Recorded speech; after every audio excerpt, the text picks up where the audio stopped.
Today I'm going to be doing the front brake pads on 2015 Smart 451 Smart fortwo. These pads only have 13,000 kilometers on them, but they're metallic and they throw off a hell of a lot of dust. So I'm going to be replacing them just with ceramic pads while I change over my wheels from winter to summer. Knock on wood. That probably means it's going to snow like a bugger in the next week, but what the hell. First thing I'm going to do is start the car and turn the wheel the opposite direction of the side I'm working on, because the caliper is on the back half, so the half toward the back of the car. And I'm only changing pads. The rotors again have 13,000 kilometers on them. They're absolutely fine. Generally rotors last about two sets of pads, and again 13,000 kilometers, that's nothing. So even my pads, these pads are perfect, but I'm taking them off because I want no more brake dust all over my wheels. So anyway, I'm gonna get set up and be back in a sec. Now if you're jacking up a smart car, there's no conventional place to jack it. There's no metal frame visible. Everything underneath is plastic. There are jacking points at the front and rear that look like this. It looks like a hockey puck, but they're the opposite of this. So there's like a plastic lip coming down and then two indents, and a hockey puck with a groove cut in it is the perfect thing for jacking it up, and that way you won't wreck any of the plastic under there. Let me see if I can show you that. It's way down there. One sec. So I'm gonna stick you underneath and you can probably, hopefully, see that spot. It's curved right there, curved on both sides. And then it's got the metal on the other side. I'll put this back in the tripod. I'm going to jack it up, remove the wheel, and be back in one sec. So you can see how the puck fits into that notch there, or that notch fits into the puck, and that's a strengthened body rail. And by doing this, if you jack it up just here, you can jack up enough of the car, the entire side, and change the wheels from jacking at one point. So you can do both sides. Anyway, that's all we're doing. We're doing brakes. So now that I've got the wheel up in the air, I just have to turn the wheel so it faces the other direction. Okay, so as I said, I'm only changing pads, not rotors. If you were actually changing the rotor as well, you would also remove the 18mm bolts from the back. Are they 17 or 18? I believe they're 18, that hold the entire caliper carrier to the hub. And then there is a Torx T, I believe it's a 35 bolt that holds the rotor in. You'd pull the rotor off, put the new one in, put the little bolt that retains the rotor, and then screw the carrier back on, the caliper carrier. So we're just going to have to take the caliper itself off and the pads, and that's it. And you can see they're nice and thick, but again, we don't like metallic pads. 17mm wrench to hold the back of the caliper slider pin, 13mm on the front.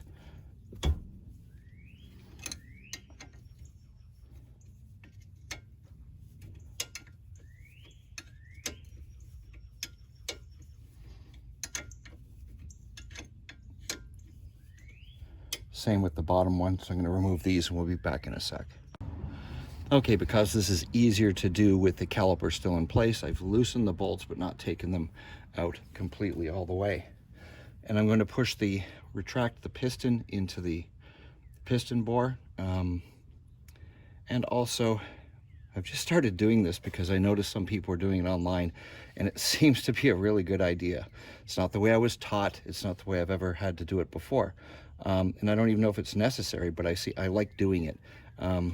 Loosening the brake bleeder valve and then pushing the pad back in, the piston back in, which pushes the old fluid, some of the old fluid that's within that bore out.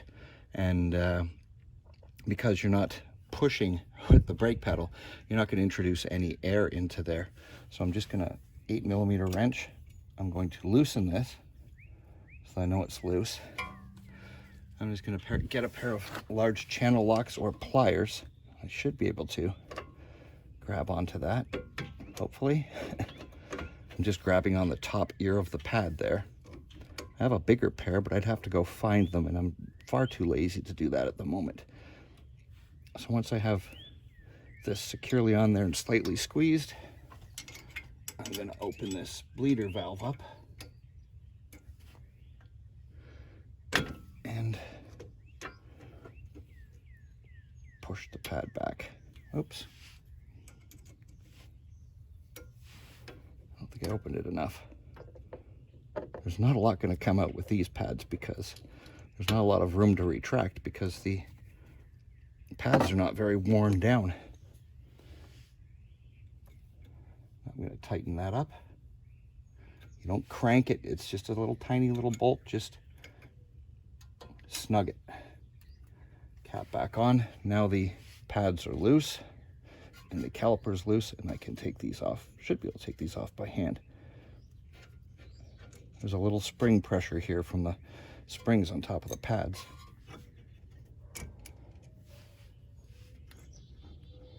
I'll slide the caliper out. Tuck this out of the way so it doesn't fall. So you see these two little springs here on each side of the ear on top of the pad. When you put the caliper back on, those two little ears rest on the inside part of there. So you make sure that they don't pop up the middle. They shouldn't be able to move that far, but just in case. Pad number 1 down, and pad number 2. Again, these are in perfect shape, but they're metallic, so no want. Now I'm going to clean pad face, the pad surface. This copper brush is not going to harm the rotor.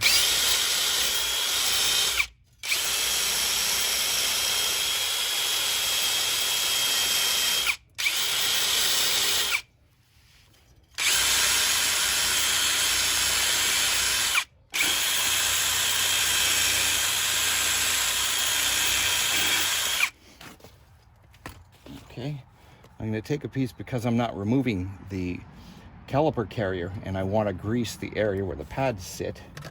This spot where the pads, where the pads sit on, they ride on there, and you want them to be able to slide back and forth, but I don't want to get grease on my rotor, so I'm just taking a piece of cardboard.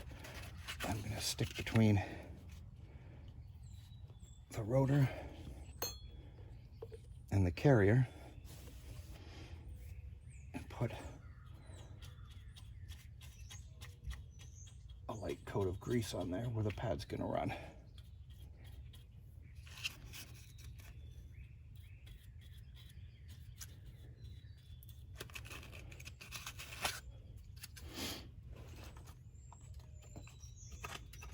Hopefully I'm not getting in your way.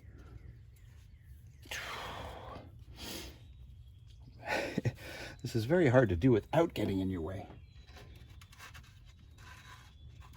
I'm just doing the same on the back side. I'm going to do the same on the back side so you don't have to waste your time watching, and I'm not in your way.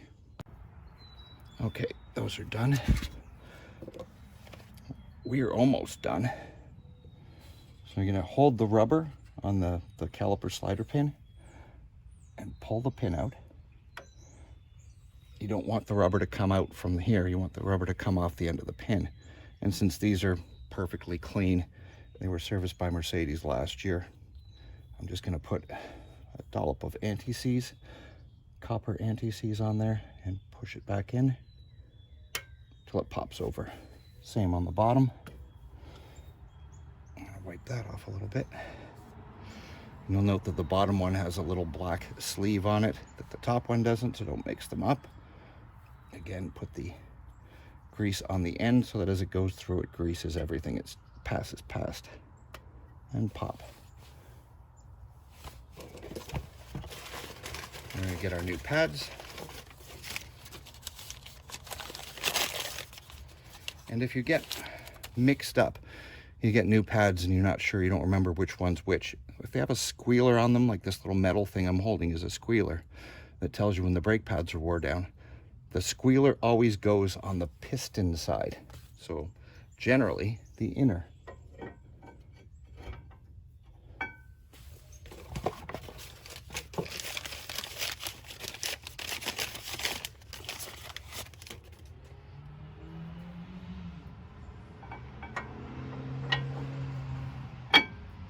Okay, one last thing, and then we're going to bolt them back up. I'm going to clean the faces where the caliper meets the pads so I can put a bit of copper grease on there, or anti-squeal. And on the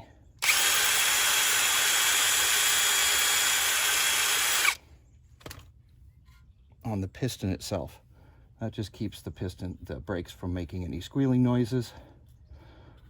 Vibration in metal rubbing against each other is what makes brakes squeal.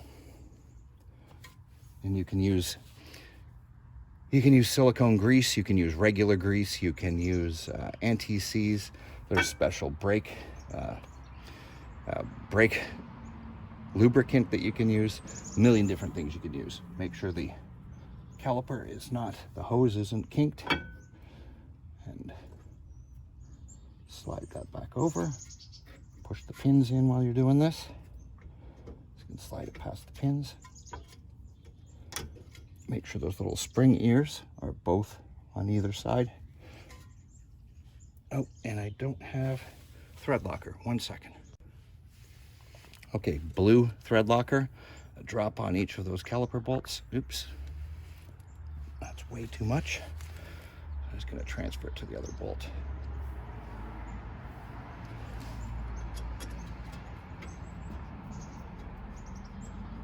Get them started by hand.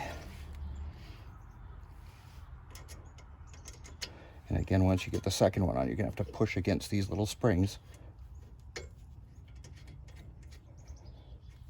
Now we're going to use our 17 mil to hold it.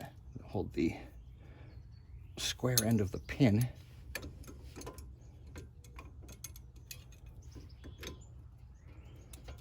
And tighten the bolts back up. These should be tightened to about 18 foot-pounds, 15 to 18 foot-pounds, I'd say. Haven't looked it up. But they're not as tight as a lug nut. So let me tighten these and we'll be back in 1 minute. We're basically done. Okay, everything tightened up. Just going to do a final check to make sure these little springs are, you just have the ears of the pad in there. And it is going to make that noise. Because the lip here, it's still formed a tiny little bit of a lip, even though it was only, what, 8,000 miles. It still formed a tiny little bit of a lip from the old metallic pad. And I'm going to clean the rotors with some brake clean and make sure there's none of this anti-seize on them, which there shouldn't be. I don't see any. There might be a little tiny bit somewhere. And that's about it. Thank you very much for watching.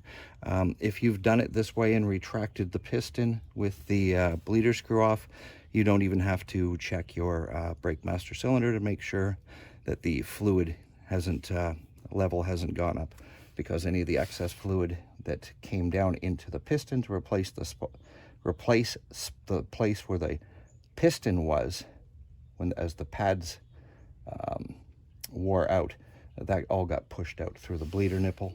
So that's about it. Thank you very much for watching. Please like, subscribe, comment.